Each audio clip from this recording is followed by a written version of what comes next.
سلام رفیق، تصور کن در دل تاریکی جنگل صدایی نمیاد جز خشخش برگ‌ها. یه سایه داره آروم حرکت میکنه، نه برای دفاع نه برای زنده موندن، فقط برای شکار. دنیای حیوانات پر از قهرمان نیست، اینجا هر کی قوی تره زنده میمونه و بعد حیوانات نه تنها زنده میمونن بلکه با بی‌رحمی ترس و مرگ رو پخش میکنن. امروز قراره با هم بریم سراغ 10 تا از خفن‌ترین، خشن‌ترین و مرگبارترین موجوداتی که زمین به خودش چیده. پس کمربند تو ببند چون داریم وارد دنیای بی‌رحم شکارچی‌ها میشیم رفیق. بزن بریم. شماره 10 نهنگ قاتل. تو فکر میکنی دلفینا مهربونن؟ دوباره فکر کن. نهنگای قاتل گروهی شکار میکنن، باهوشن و با بی‌رحمی تمام تومه رو عذاب میدن تا یاد بگیرن چطور بکشن. گاهی اوقات برای تفریح شیرای دریایی فقط میگیرن و پرتشون میکنن هوا، میذارن دوباره بیفته، دوباره میگیرن. این یعنی قتل با برنامه‌ریزی و سرگرمی. شماره 9 ببر بنگال. سکوت، سایه و بعد مرگ. ببر بنگال با قدرت مرگبارش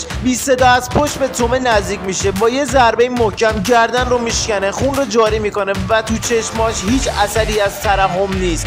این شکارچی فرمانروای بیچون و چرای جنگله. شماره 8 بیوه سیاه. عشق مرگبار، واقعی تر از چیزی که فکر میکنی.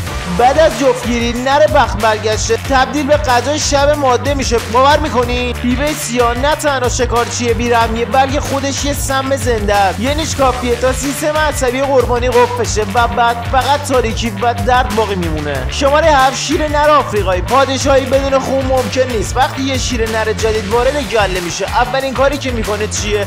توله های نر قبلی رو میکشه. چرا؟ تا ژن خودش رو گسترش بده و حکومتش رو محکم‌تر کنه. در دنیای شیرها بی‌رحمی قانون سلطنتیه. شماره 6 خرس قطبی. در سکوت برفی قطب شمال شکارچی سفید منتظره. مکان فوق رو زیر یخ تشخیص میده. باور میکنی؟ و وقتی لحظه مناسب برسه با یه ضربه یخ رو میشکونه و تومه رو میکشه بالا. هیچ رحمی نیست، فقط گرسنگی و قدرت. شماره 5 مار با. مرگ توی آغوش. بوها صدا نمیکنه، سم نداره، ولی اگه بهت بپیچه دیگه راه فراری نیست. با فشار قفسه سینه‌ت رو له میکنه و هر بار نفس کشیدن سخت‌تر میشه تا وقتی که به خاموشی کامل برسی رفیق. شماره 4 کفتار خالدار. کشتن دست جمعی. کفتارها شکار رو تعقیب میکنن، خستش میکنن، محاصرش میکنن و بعد زنده زنده میخورنش. نه تنها شکارچی بلکه دوز حرفه‌ای شکار شیرها هم هستن. خنده اونها صدای مرگه. شماره 3 گرگ خاکستری. شکار با نقشه. گرگ‌ها با هوش‌تر و استراتژی باور نکردنی تومه رو دور میزنن، از چند جهت حمله میکنن و به صورت گروهی میکشن. تومه تا لحظه آخر فکر میکنه راه فراری هست ولی نیست. شماره 2 تمساح نیل. مرداب همیشه ساکت نیست. وقتی همه فکر میکنن بی خطره تمساح زیر آب منتظره. با یه حرکت ناگهانی با دندونایی که مثل اره میبرن گردن تومه رو میگیره و میکشه زیر آب. شکار تموم نشده، فقط غرق شده. و در آخر شماره 1 انسان. درسته